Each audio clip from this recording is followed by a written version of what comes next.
The Big East tournament tips off on FS1 as Butler takes on Providence. Then DePaul squares off against St. John's. It all starts at 7 Eastern, 4 Pacific on FS1 and on the Fox Sports app. Back here with Vincent Goodwill. Let's talk Lakers. Most of the free agents which Magic Johnson signed this offseason haven't really gelled with LeBron. According to reports now, Magic ignored the requests of Lakers coaches to retain Brook Lopez and Julius Randle, both of which are thriving on other teams. Instead, adding Michael Beasley, they added Lance Stevenson, JaVale McGee. Vincent, is Magic Johnson in over his head within the Lakers organization? I think it's easy to criticize Magic because of how the season has played out. But like Nick has said before, the number one thing this year, guys, has been their injuries, and mainly LeBron. But I can't get on Magic for the construction of this year's team because it's only meant to be for this season. Yes. And keeping your powder dry to be able to go after free agents and to be able to keep your assets in case you were able to pull off an Anthony Davis trade or a Kawhi Leonard trade.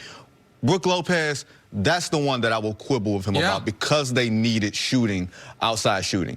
Julius Randle, I think there's only so many young guys you can invest in at one given point to give them enough opportunities to not cause problems in the locker room. Yes. They already have Ball, they have Kuzma, they had Ingram. And a even fourth Josh guy's Hart, tough. And Josh Hart, the way he had played in summer, he was up-and-coming young player they continued to develop. And the thing with Randle is Randle was not taking a one-year deal. Right. And to sign him would have taken you out of the ability to guarantee yourself max cap space. I know people say, oh, well, you could trade him this summer. You could, yeah, maybe. But it would be a complicating factor. And you know what position Julius Randle plays? LeBron's position. Like, so Kuzma, this report is they wanted Brook Lopez and Julius Randle. Okay, so there's your center and your power forward. LeBron's playing small forward. So Ingram's going to play your 2, I guess, and Kuz is going to the bench. Like, that's the plan. Now, the Brook Lopez thing, like, I get it. It was $3.5 million. Yeah. You gave JaVale $2.5 million.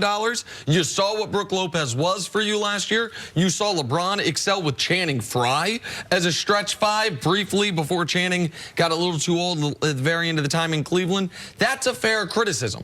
The Julius Randle thing is total revisionist history that denies the reality that the most important thing about last offseason after getting LeBron was keep max cap space for this offseason. That's not a defense of Magic Johnson. That's just the reality of the situation. Yeah, Julius Randle, the reality of the situation, he's a one-dimensional player. He's left-hand dominant. He can't dribble with his right hand and or shoot with his right hand. He has limited range like other people, but he's outstanding compared to Ben Simmons, but he can't shoot the basketball. I know the highlights, we had him pulling a 3 with the Pelicans. Man, he wasn't doing that with the Lakers. So when you look at a guy having him and you're getting ready to extend him on this deal, man, how much money am I getting ready to pay a limited power forward? Like, you set yourself up that you're not going to be able to grow the roster. And the other players, the lottery picks, they looked more like they had more upside in Lonzo and Ingram. And you need to be able to focus on how I can build around them and keep developing their talent. Now,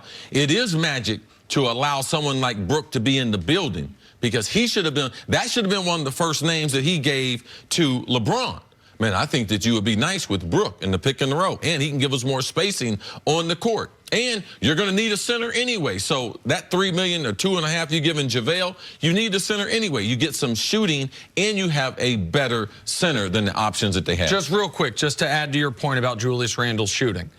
Last year with the Lakers, he shot half a 3 a game. He shot 1 3 every 2 games and shot 22%. This year with the Pelicans, 2.5 a game and shooting 35%. So he added that to his game this offseason, at least to a small degree. But with the Lakers, he showed no signs. He never shot threes, and he was bad when he did shoot them. Well, here's the thing, and Magic has taken a lot of criticism this year for some of the statements that he's made, not being able to pull off the Anthony Davis thing and sort of putting his chips out. Right. But here's why I'll give him credit, guys. When he says that we want him to take the ball out of LeBron's hands more and more as his career winds down. You can see with the injury and where his game is going, that plan is not necessarily the worst thing in the world, because if you lessen his usage, that means you stretch out his career, you maximize what you have left. That's what in the vacuum, the Rondo and the Lance and the Beasley was for. More playmakers. It didn't work out, but I can understand the strategy of it. It just didn't work out for this year, but this year doesn't cost you anything. So how does Magic make this work out then? Does this all come down to just landing the big off-season free agent acquisition, and then it makes everything okay? What happened this year? Do you remember the Lakers last year?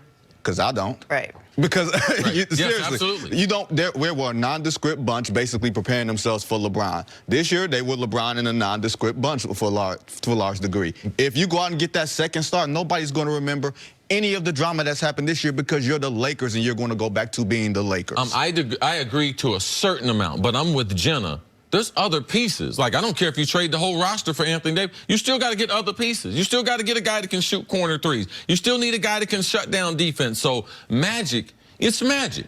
He's always going to be under the spotlight. Now, he's used to that. So a lot of times when you are a great player and now you're trying to have some other career, it's hard to be great at it. So for me, he'll always be under a microscope. And yet, to me, it's important, those other little players, because he's not going to do anything to get Anthony Davis there. All right? It's either New Orleans decide he's going to send him there because of the assets. It's not going to be because of Magic Johnson. It's all those other little pieces. That's where you make your money as a general manager, and not signing bad contracts. And he's done a good job on not signing bad contracts. The other part, we've seen no evidence that he or Pelinka know how to get into the minutiae of who's actually an effective NBA player at 12 minutes a night, that we could give 18 minutes a night. The Lakers' #1 offseason acquisition needs to be a player, whether it is Kawhi, Kyrie, Clay, Kimba, Anthony Davis, whomever. You know what their #2 offseason acquisition needs to be? Finding a coach. Well, okay, sure. Yes, they need a coach, but I think they have an idea of who that could be, or at least the short list. They need to call up my guy, Daryl Morey, or the smart guy in Boston, Mike Zarin, and find out who their right-hand man is and bring that guy over. They need a nerd with the Lakers. They need a guy who can figure out, you know what, this player. I'm going to tell you what Lakers Nation is going to say, man. We ain't with those analytics. And what does Daryl got to show for it? What does Boston got to show for it? That's what because there are teams that love analytics, and there are other teams that necessarily don't know if I'm going to jump that way. Well, you got to have a healthy. Here's the thing: you can't be all. You got to have a healthy balance. And right now they got none of it, in my eyes. Right now they don't have. They have two guys in the front office that fill the same role, relationship role. Pelinka and Magic. One was an agent, the other's a legend. You need a number cruncher.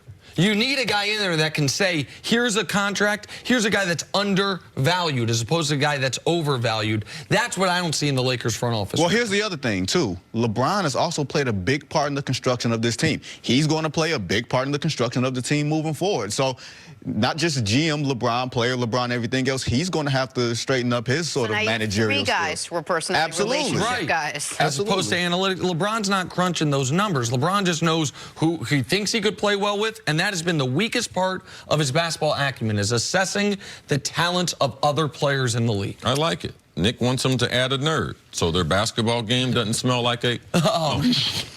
Vincent, thanks for joining us. Coming up, will Nick Foles have the Jaguars contending with the Patriots next on First and I knew something was coming. Of course.